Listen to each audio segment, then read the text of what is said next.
ముక్కల్లా చెప్పటం కాదు, ఇది పంచాయతీ. పెద్దలందరికీ వివరంగా విషయం చెప్పు. విషయం సరిగ్గా 17 ఏళ్ల క్రితం, అంటే మా లక్ష్మికి 2 ఏళ్లప్పుడు మా వారికి పెద్ద జబ్బు చేసింది.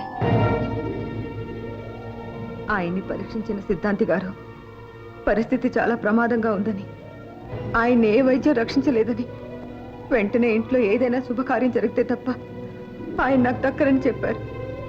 అప్పుడు మా ఆడపడుచు దుర్గమ్మ పసివాళ్ళైన తన కొడుక్కి, నా కూతురికి పెళ్లి జరిపిస్తే ఆయనకి గండం గట్టెక్కొచ్చని చెప్పింది. నా పసుపు తాడు నిలబడ్డానికి అంతకంటే వేరే మార్గం లేదని వాళ్ళిద్దరూ చెప్పడంతో అప్పటికప్పుడే దేవుడి గుళ్ళో పసి వాళ్ళిద్దరికి పెళ్లి జరిపించేశా. ఆ విషయం మాలోనే రహస్యంగా ఉంచాలనుకున్నా. నేను చేసింది తప్పో ఒప్పో నాకు తెలీదు.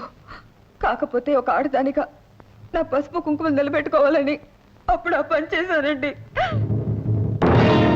విన్నారుగా మా అత్తమ్మ చెప్పినదంతా. దీన్నే మా దొరల భాషలో ఫ్లాష్ బ్యాక్ అంటారు, బూడి మీ తెలుగు భాషలో గత చరిత్ర అంటారు. పసితనంలో జరిగిన, పెద్దయ్యాక జరిగిన, పొళ్ళూడాక ముసలి వయసులో జరిగిన పెళ్లి గనుక మా పెళ్లికి మీరంతా ఒప్పుకుని తీరాలి. నోర్మయ్, ఇన్నేళ్లు ఊరుకుని ఇప్పుడు నీ అవసరం కోసం అవకాశం చూసుకుని బయట పెట్టే పెళ్లి చల్లదురా, చల్లదు. అంటే ఆ పెళ్లిని తాళిబొట్టుని గౌరవించనంటావా? మనసు తెలిసి చేసుకునేది పెళ్లి, ఇష్టపడి మెళ్ళలో కట్టించుకునేది తాళి. అంతేగాని పశువుకు పలుపుతాడు కట్టినట్టు, బొమ్మకు గుట్టపీలకు చుట్టినట్టు, లోకం అంటే ఏమిటో తెలియని ఓ పసిపిల్లకు పసుపుతాడు కట్టేసి అది పెళ్లి అంటే నేనే కాదు, బుద్ధి జ్ఞానం ఉన్న ఏ మనిషి ఒప్పుకోడు. ఏమది? బాల్య వివాహాలను గౌరవించడం మన ఆచారం.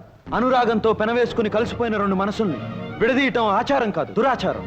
నాయన, తరతరాల నుంచి వస్తున్న పద్ధతులకు తలవంచడం మన సాంప్రదాయం. ప్రేమతో నిండిన గుండెల్ని ముక్కలు చెక్కలు చేయడం సాంప్రదాయం కాదు, రాక్షసత్వం. మా కలల్ని బ్రద్దలు చేసి కన్నీళ్లు మా బ్రతుకులకు మిగిల్చేట్టుగా చేసేవి కట్టుబాట్లు కావు, కత్తుల బాట్లు. రంగా, సాంప్రదాయం ఆచారం కట్టుబాట్లు కాదనటానికి అడవి కాదు, శ్మశానము కాదు, అందరూ కలిసి బ్రతికే ఊరు. తప్పనిసరిగా చెప్పిన దాన్ని ఒప్పుకు తీరాలి. ఏం పెద్దలు ఏమంటారు?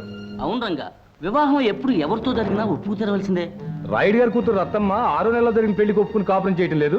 మా బామ్మర్ది బంట సూపడు 2 ఏళ్లప్పుడు పెళ్లికి తలంచి ఇప్పటికే కాపురం చేస్తున్నాడు. మూఢత్వంతోనూ మూర్ఖత్వంతోనూ కొందరు బలైపోయారని అందరూ బలి కావాలని కోరుకోవటం న్యాయం కాదు, అన్యాయం. ఏమిటిది జమీందారు గారు?